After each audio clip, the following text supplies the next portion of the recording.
Si tu me dis que Rudy Garcia il a le niveau pour entraîner le Napoli, alors Balerdi il a le niveau pour jouer au Real Madrid.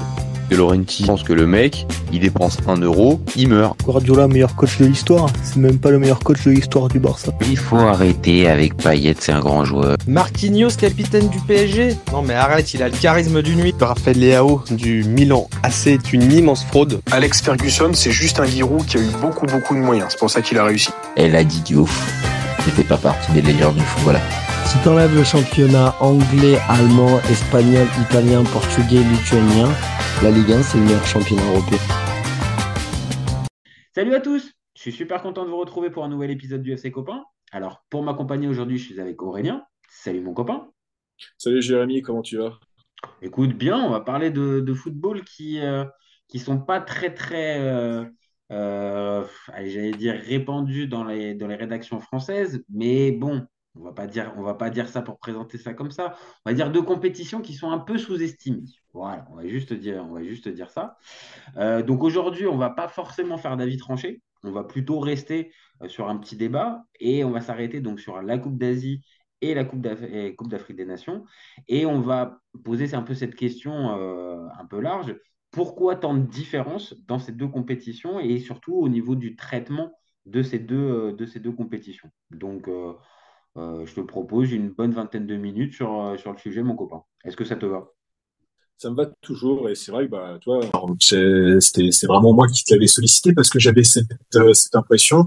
C'est Klopp on va dire, qui a lâché la première cartouche, mais c'est vrai qu'en disant, même si c'est sur le ton de la rigolade, j'allais dire Emiliano, non, Mohamed Salah, j'espère que il va revenir vite de la CAN. Et ben, je trouve quand même que même si c'est sur le ton de la blague et qu'on connaît tous Jürgen Klopp, on sait que cette période de la CAN, on en parle toujours. Toi qui es supporter de Marseille, on sait très bien que quand il y a eu les recrutements de certains joueurs, c'était il va quand même falloir faire attention en janvier. Il y a la Coupe d'Afrique des Nations et comme ça a l'air d'embêter un peu tout le monde. Tu sens que moi je trouve ça un peu dégueulasse parce que si je jouais pour une sélection africaine, qu'on m'empêche de représenter mon pays, ça m'emmerderait quoi. Oui, parce que en fait, on est rattrapé aussi très vite. Je peux le comprendre. Encore une fois, tu mets le doigt sur un truc important, c'est forcément le rapport avec les clubs. Tu l'as dit pour Klopp, tu le rappelles aussi pour l'OM, et il y a tout un tas de clubs qui sont concernés par cette fameuse problématique. Mais ça fait partie, malheureusement, entre guillemets, des spécificités de l'Afrique. J'invite n'importe qui à essayer d'organiser une CAN au mois de juin ou juillet en Côte d'Ivoire pour vite comprendre qu'en fait, ce n'est pas possible. Tu es rattrapé par d'autres considérations qui sont pas justes. Entre guillemets, business et football, il y a aussi juste un côté météo, rien que pour ça. Donc, ça veut dire que cette place-là, qui, encore une fois, je comprends que ça n'arrange pas certains clubs, je comprends, mais c'est comme ça, en fait. Et j'ai toujours un petit peu de mal avec ce côté, comme tu as dit, de Jürgen Klopp. J'espère qu'il va vite revenir. D'un autre côté, si tu veux le bien de ton joueur, et normalement un entraîneur comme Klopp, il va dans cette catégorie-là, normalement, au contraire, tu lui souhaites pas justement de vite revenir. Qu'il revienne le plus tard possible, qu'il revienne avec le trophée. Et normalement, logiquement, en tant qu'entraîneur de club, tu ne pourras que bénéficier justement de ce joueur-là qui arrivera avec ses performances positives pour revenir terminer la saison dans ton club. Donc je comprends la logique pour vite le récupérer, mais encore une fois, est-ce que là, Salah, tu le récupères bien mentalement après sa CAN où il s'est blessé rapidement et l'Égypte s'est fait sortir? Je suis pas sûr. Et en plus, où il était plus ou moins malade. Donc non, comme tu dis là, je suis pas sûr dans quel état Liverpool va récupérer Salah. Et même, tu vois, tu parlais du temps. On est en janvier et il me semble qu'il y a quand même 60 à 70% d'humidité là en Côte d'Ivoire. C'est ça. On a eu des matchs à 15h qui sont déroulés dans ces conditions-là. Donc, et c'était la CAN de 2019 qui se déroulait en été. C'est ça. Et elle s'était déroulée en Égypte. Mais après, on va dire entre le climat de l'Égypte et le climat de la Côte d'Ivoire, on est sur deux régions géographiques différentes. L'Afrique subsaharienne et on va dire, c'est pas le Maghreb réellement, mais on s'est compris dans cette zone-là. Et ben oui, l'été, tu peux peut-être plus facilement le faire que dans d'autres zones d'Afrique.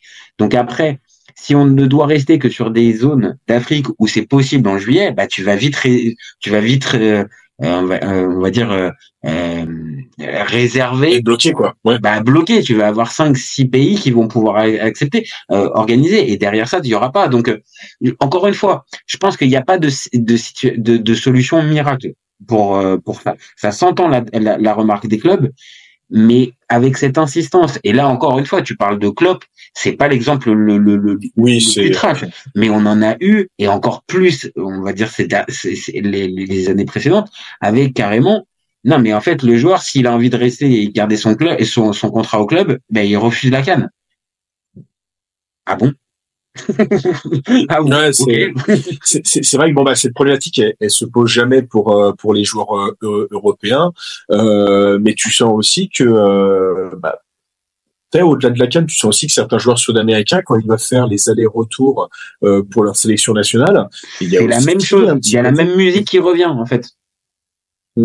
Donc voilà, c'était vraiment sur ça. Bon, moi, ce qui me dégoûtait, parce qu'en fait, oui, bah ils vont jouer des matchs, des matchs en pleine saison.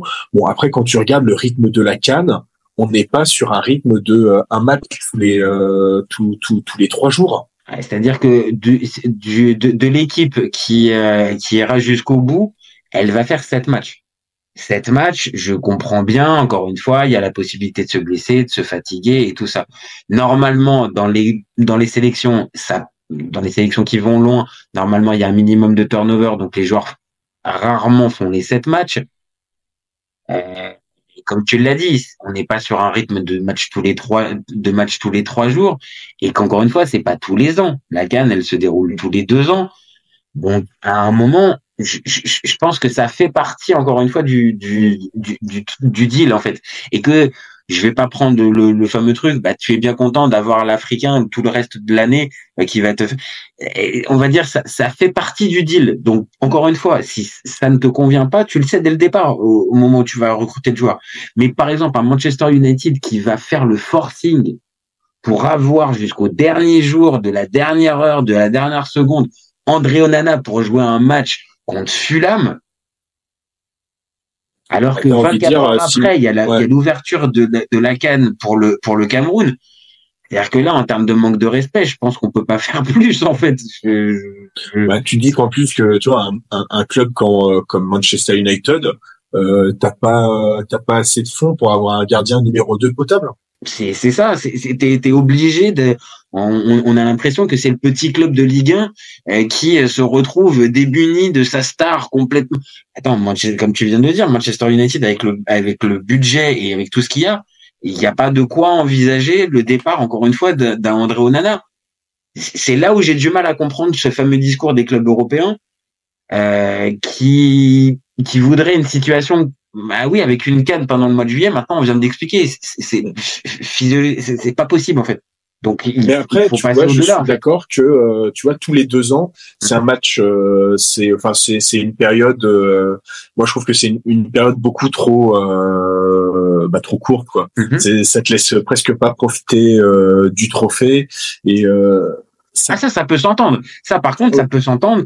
On le sait, la rareté aussi, c'est ce qui fait peut-être et qui rend un peu plus prestigieuse une compétition, la Coupe du Monde tous les 4 ans, l'Euro et tout ça. Je suis d'accord. La Copa América ces dernières années, c'est un petit peu perdu là-dessus à faire les Copa Centenario et ceci. On en rajoute toujours un peu plus pour le business.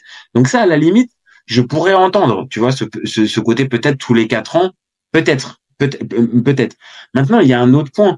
Comme tu l'as dit quand on a lancé un petit peu ce débat aussi, il y a aussi ce fameux débat de la Coupe d'Asie des Nations. Alors la Coupe d'Asie des Nations, je sais pas si tu vas être d'accord, mais globalement, il n'y a pas la même pression sur les joueurs qui vont se rendre à la Coupe d'Asie des Nations. T'as l'impression que eux en fait ils peuvent y aller. Bon. C'est complètement ça. Tu vois, je regardais un peu. Je crois quand même en Ligue 1, il me semble que sur la CAN, t'as pratiquement une quarantaine de joueurs qui sont concernés. Ouais.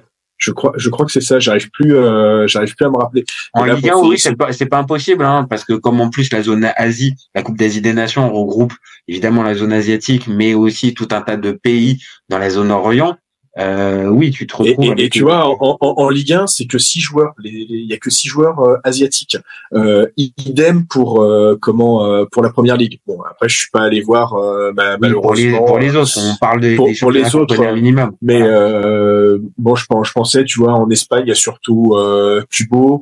Enfin, voilà, bon, c'est peut-être pour ça aussi la différence de traitement, c'est que entre la trentaine de joueurs africains qui partent et c'est vrai on se rappelle tous pendant de notre Ligue 1 d'avant ou des OGC Nice ou des clubs comme ça qui étaient il y avait amputé de la moitié de leur effectif. Le RC Lens, oui, voilà, le années 2000, surtout RC Lens, je pensais. Enfin, clairement, ils avaient 7 à 8 joueurs qui étaient en moins. Donc, encore une fois, ça s'entend, en fait. Tu vois, ce discours-là s'entend. Mais de l'autre côté, quand tu vas aller les chercher, les joueurs, tu te doutes bien à un moment donné que la CAN, elle va pas s'enlever, en fait, tous les 2 ans.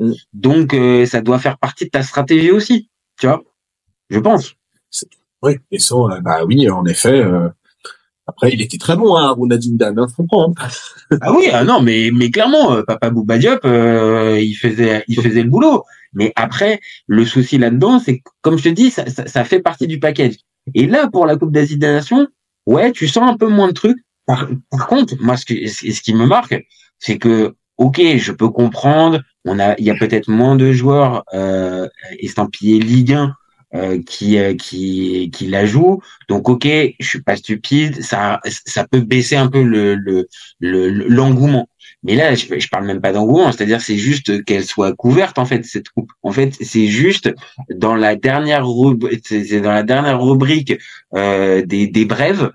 Tu vois en tout petit les résultats, mais avec même pas un semblant de détail de ce qui s'est passé.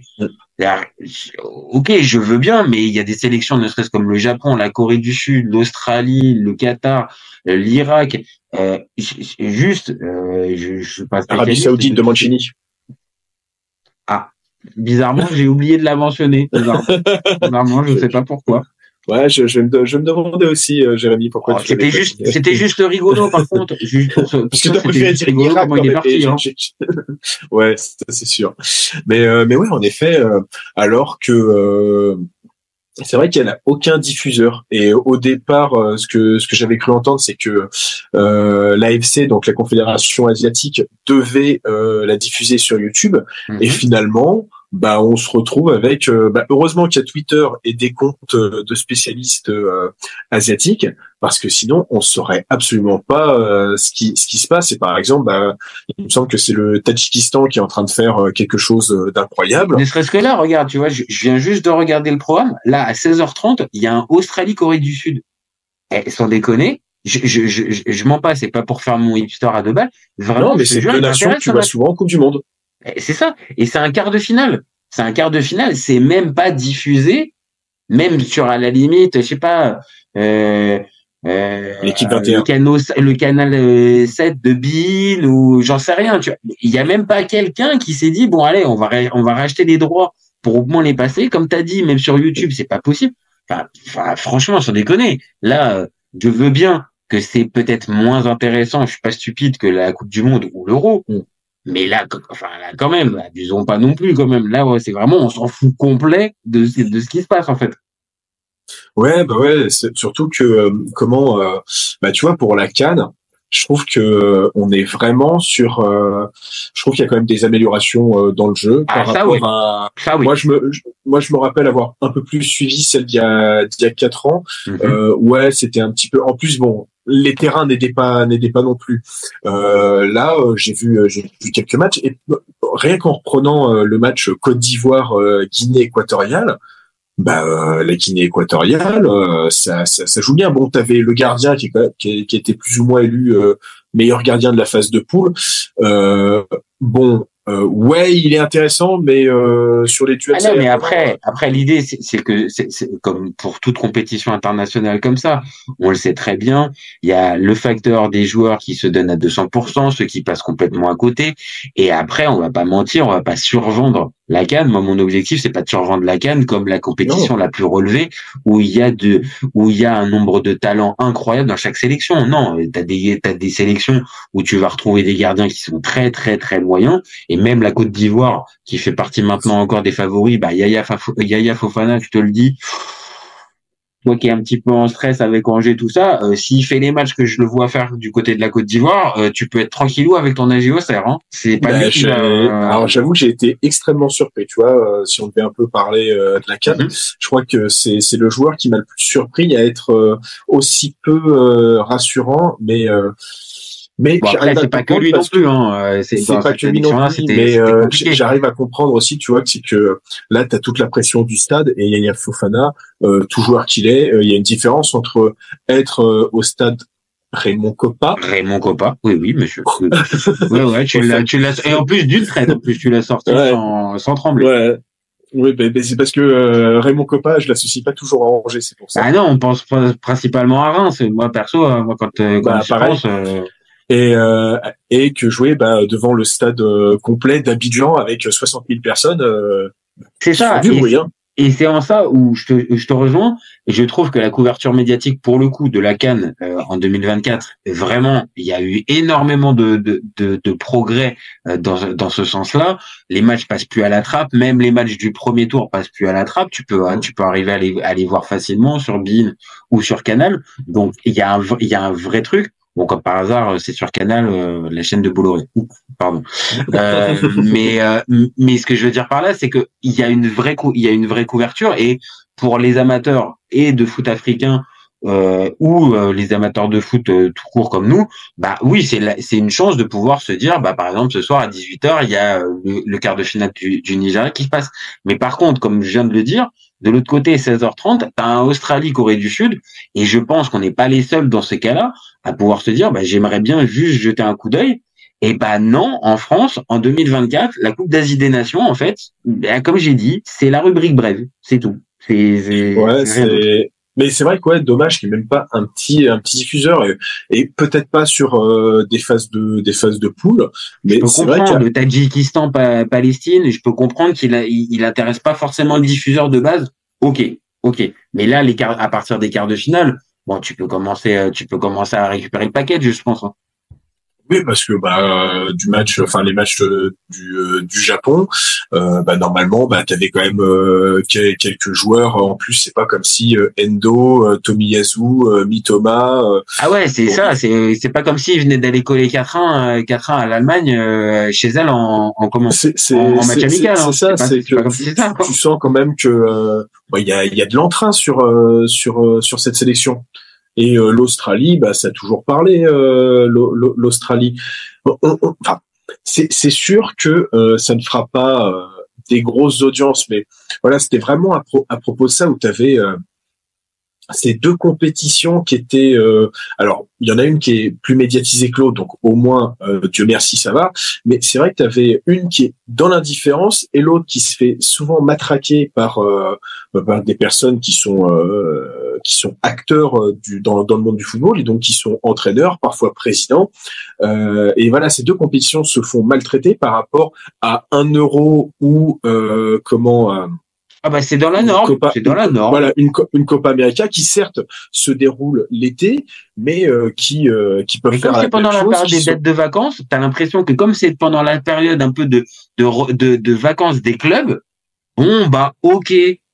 Ça va pas trop on peut laisser. Ouais, c'est ça. Et après, si on va même un tout petit peu jusqu'au bout du truc, même dans la différence de traitement, et pourtant Dieu sait que j'adore la Copa América et depuis des années, et que j'en loupe pas une, j'y regarde. Mais il faut pas se mentir non plus, hein. Les Venezuela, Paraguay ou les Bolivie ou les Bolivie, Pérou, c'est pas forcément du rêve à chaque match, hein. Sans déconner, hein. Il y a des matchs, c'est des véritables boucheries, mais c'est estampillé Copa América. Et donc, oui, ça fait partie du folklore. Si encore une fois, on sud-américaine, Football Manager, tout ça. Voilà. Non, mais c'est vrai. Non, mais bien sûr. Et on est fan de Football Manager. Hein. On est fan de Football Manager, on le dit. Mais on n'y joue pas pour des bonnes raisons. Non, mais tu sais quoi? Depuis que ça existe, Football Manager, je n'ai jamais osé mettre mon nez dedans. de peur de ne jamais ressortir et de peur de perdre toute vie sociale autour de moi. Donc j'ai vu tellement de potes autour de moi qui ont vrillé à partir du moment où ils sont tombés dedans. Je me suis dit, bon, écoute, déjà, ça a été déjà bien à bloc sur le football. Ne tombe pas en plus sur Football Manager, sinon c'est terminé. Mais c'est exactement ça. J'entends ton discours. Alors que franchement, c'est vrai que, après, tu vois, on en parle et ça c'est plus pour les scouts. Tu sais que quand tu vois par exemple ce que fait Reims, avoir ramené Ito et Nakamura, tu sens que cette ouverture du côté de l'Asie, et je pense aussi à le Jordanien de Montpellier et l'Ouzbek de Lens. Et là aussi, ça m'énerve de ne plus avoir les noms. Kouchanov. Quand tu vois leur performance, il y a des choses à aller regarder. Et même pour nous. Et en fait, c'est pas forcément cette question de faire de trouver la pépite ou tout ça, mais c'est juste ou de faire le hipster. C'est que c'est sympa aussi de voir d'autres footballs. Et sachant que c'est les équipes asiatiques ont l'air de avoir des entraîneurs qui mettent en place des choses plutôt sympas et jolies à voir. C'est en ça que je trouve que en fait c'est dommage pour terminer notre débat. C'est en ça que c'est dommage par exemple qu'on n'ait pas une vraie couverture médiatique de cette compétition pour pouvoir voir aussi d'autres types de football. Et encore une fois, c'est pas jouer les hipsters, c'est pas jouer les dénicheurs de pépites et de talents, c'est pas ça, chacun son travail. Nous, on regarde les matchs de temps en temps, c'est aussi pour, on va dire, faire travailler notre culture foot et notre curiosité foot aussi. Et de pas rester que centré sur nos fameux matchs qui me plaisent aussi, qui nous plaisent à tous, les fameux gros matchs de Ligue des Champions ou les grosses compétitions, bien sûr, mais il y a aussi d'autres trucs et juste en 2024, on devrait pouvoir rendre accessible facilement sans être obligé d'aller pirater un site russe pour pouvoir aller regarder péniblement une mi-temps d'un match. C'est ça pour moi, j'avoue, j'ai du mal à comprendre cette différence de traitement. Maintenant, oui, évidemment, encore une fois, il y a peu de joueurs, comme tu l'as dit tout à l'heure, par exemple en Ligue 1, qui participent à cette Coupe d'Asie des Nations. Donc, ça participe aussi à ce côté. Bon, la Coupe, on la laisse se dérouler un peu de côté, quoi. Mais tu vois, dernier point qu'on n'a pas forcément évoqué, c'est que tu vois, il y a les entraîneurs qui parfois maltraitent la CAN. T'as des présidents aussi. Mais en fait, parfois, je trouve qu'il y a des maltraités par les joueurs eux-mêmes, dans le sens où tu sens qu'il y en a qui acceptent de ne pas participer à la CAN parce que certes ça s'entend aussi dans le sens où ta carrière elle est assez succincte. Il faut s'assurer une place de titulaire. Toi par exemple, j'arrive à excuser un peu Mejbri qui a une vingtaine d'années, ou Fataou le Ghanéen qui apparemment tu vois avait une histoire assez compliquée déjà depuis son arrivée en Europe et qui avait besoin de temps pour vraiment s'acclimater, mais par exemple un Mugueux qui refuse, dans le sens où tu sais très bien que t'es barré à l'OM, tu vas pas me dire que avoir signé maintenant à Dunkerque, t'aurais pas pu le faire après la CAN, sachant que mais lui c'est CAN du Cameroun, comme dirait notre ami Serge. Ah bah oui, bien sûr. Mais c'est que après le problème du garçon, c'est que il a tablé sur le départ à la CAN d'Ismaïl Assar et d'autres joueurs de l'OM pour pouvoir entre guillemets leur piquer la place pendant leur absence, pendant que lui refusait la CAN. Sauf que il n'avait pas pensé qu'il allait pas recevoir le fameux feu vert de la fédération camerounaise qui n'a jamais donné. Et assez logiquement, un joueur qui refuse la CAN et la sélection, assez logiquement, la fédération, elle allait pas lui envoyer le bon de sortie en lui disant ok, pas de problème. Donc lui, il s'est mis doublement, on va dire, en dehors des clous. Il a pas pu profiter de cette période-là de la CAN pour pouvoir justement gratter une place de titulaire parce qu'il n'a pas eu d'autorisation de la part de la Fédé du Cameroun. Et derrière, tu l'as dit, il finit le dernier jour du mercato à Dunkerque. Je sais pas quel est l'agent qui est responsable de Mouguet, mais honnêtement, il a été catastrophique de A à Z sur tout le dossier. Parce que là, le garçon, d'une potentielle CAN, il est passé à un maintien dégueulasse avec Dunkerque, avec un prêt avec option d'achat. Putain, que c'est dur. Je trouve ça dur comme stratégie. Maintenant, tu l'as dit, il y a tout un tas de joueurs qui, évidemment les moins médiatiques, qui prennent tout un tas de pression à ce moment-là. On se rappelle même de certains joueurs un peu plus médiatiques, hein, Andy Delors. C'était le cas de Delors, ouais, c'est ça. Hein. Quand il va à Nice, Galtier lui explique très clairement, si tu pars à la CAN, écoute, non, tu viens pas. Par contre, si tu veux signer, tu renonces à la CAN. Et qu'est-ce qu'avait dit Delors? Ok, j'ai renoncé à la CAN. Donc à un moment, et pourtant Delors, c'est pas le premier venu en Ligue 1. Il a une petite réputation et tout ça, mais il a bien été obligé. Bon, après, son amour de la premier venu aussi en équipe d'Algérie. Ouais, c'est ça, ouais, voilà. C'est exactement ce que j'allais dire. Je suis d'accord. Bon, dernier petit point connexe vraiment sur le traitement de la CAN, mais ça m'intéresse. Moi là, je suis vraiment bien à bloc sur la CAN. Il y en a un qui me marque. Il s'appelle Sinayoko. Mais il est aussi bon en Ligue 2. Eh ben, il a mis 2 mois à bien comprendre, je pense, les entraînements de Djibril Cissé. Et depuis, si tu le vois à Liverpool dans 2-3 ans, c'est vrai, c'est Djibril qui est pour les attaquants. C'est vrai. Ouais, donc c'est pour ça. Et c'est vrai que tu retrouves, j'ai vu ses buts, tu retrouves un peu de gestuel de Djibril. Le dernier qu'il a mis, où il a mis le petit pont au gardien qui part sur le côté et qui va au face à face. Ah ouais, non mais vraiment, c'est pour ça que je te dis. Je vais pas te mentir, je sais qu'il fait partie de l'effectif d'Auxerre, voilà, mais c'est pas le joueur que je maîtrise le plus. Là vraiment, à la CAN, il me régale, hein. Véritablement, il est régalade. Hein. Donc je sais pas comment vous avez récupéré à Auxerre, mais pour l'instant, il m'a l'air d'être mentalement au top. Hein. Alors j'espère, tu vois, ouais, il nous manque un peu quand même. Mais je pense que c'est pour ça aussi qu'on marque pas. Mais toute la Ligue 2 marque pas, donc c'était pas trop mal.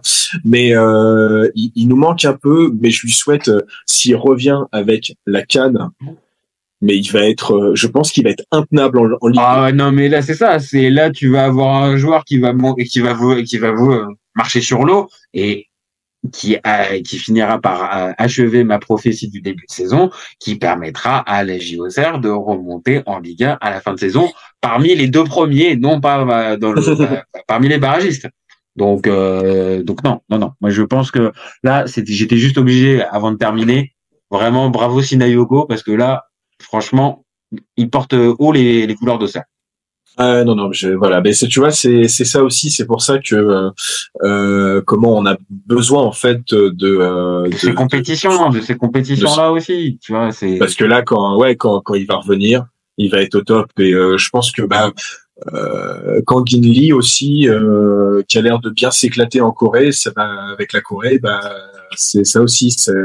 De toute façon, comment représenter sa sélection nationale, c'est le Graal. Donc, empêcher des personnes de le faire, pour moi, c'est comment t'es bien content, toi, en tant que club, que ces joueurs soient soient internationaux parce que ça leur donne un peu de valeur. Après, forcément, on pourrait faire le débat entre un international asiatique, un international africain face à un international sud-américain ou européen top 5 quoi.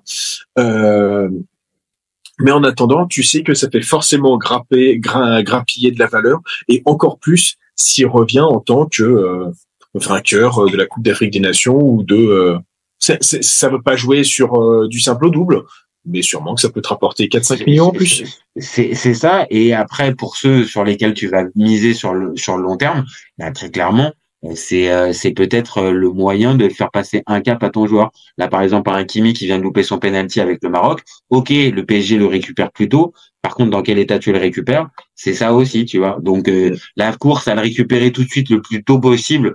Oui, je peux comprendre d'un côté, mais si c'est pour avoir un joueur qui est complètement la tête à l'envers, je suis pas sûr forcément que tu y gagnes au change. Donc c'est pour ça, laissons ces 2 compétitions, essayons de médiatiser un peu plus cette fameuse Coupe d'Asie des Nations pour qu'on se régale un petit peu et qu'on voit un peu le niveau de nos yeux et pas juste sur des highlights. Et essayons de laisser un peu cette CAN tranquille. Elle est chiante parce qu'elle est placée au mois de janvier, mais c'est comme ça fait partie des spécificités de la CAN et c'est pour ça aussi qu'on l'aime. Après, il Voilà faut mon encore copain. négocier, je crois, pour le Maroc, là, la prochaine. Oui, ça va être au Maroc, donc là peut-être que ça sera possible de pouvoir l'organiser Ouais, en été, peut-être. ils sont en train de voir. Mais c'est vrai que, voilà, comme on a dit, la Côte d'Ivoire, enfin, toute l'Afrique noire en été, et ben, bonne chance. Bah, c'est ça. Donc, acceptons les différences. Voilà, il y en a beaucoup. C'était le thème de notre débat. Il y en a beaucoup, donc faut juste les accepter et continuer de profiter à se régaler avec du football. Voilà, mon copain. Bah, c'est parfait, hein. On va avoir le prochain débat. Est-ce que Sinayoko sera le meilleur joueur de Ligue 2 ou ce sera Gauthier Hein, je n'arrive pas à savoir. Ah, écoute, bah, ça fait un moment que je te cours après pour avoir un débat Ligue 2, hein. Donc, ok, je veux bien la fameuse tradition. On veut pas se porter la poisse, on veut pas se porter la poisse. Bon, maintenant, on va falloir quand même un peu sortir du bois, hein, monsieur, hein. Là, vous êtes quand même sacrément avancé dans le championnat. Donc, j'aimerais bien, moi, avoir ton petit avis, sur un petit débat sur les JOCR dans les prochaines Je suis semaines. capable de dire que on joue plus le maintien parce qu'on a dépassé les 40 points. Non, Giroud, t'as trop formaté le cerveau, c'est pas possible. Ça suffit. Guy, il est parti maintenant. C'est Christophe Pélissier qui est là et c'est pas son discours d'obtenir le maintien qui plus est en Ligue 2. Donc non. Et en plus, même avec des matchs nuls, on récupère le fauteuil de leader. Qu'est-ce que tu veux que je te dise après ça, moi? Je pense que là, encore une fois, si tu continues de douter, c'est que là, vraiment, t'es le pire des supporters, mais prévoyants et peureux. Donc non. Mais encore une fois, l'invitation, elle reste. Tu viens quand tu veux pour parler de Ligue 2, Auxerre ou pas Auxerre. Ça marche. Bon, merci à toi, Aurélien. Merci à toi, Jérémy. Et puis, nous, on se retrouve très vite pour un nouvel épisode. N'hésitez pas à nous donner vos avis. Dites-nous si pour vous aussi, la CAN et la Coupe d'Asie des Nations, elles mériteraient un peu plus d'exposition ou plus de médiatisation ou d'intérêt. Et vous gardez en tête qu'on est ouvert toute l'année du côté du FC Copain. Ciao les copains. Ciao. Ciao.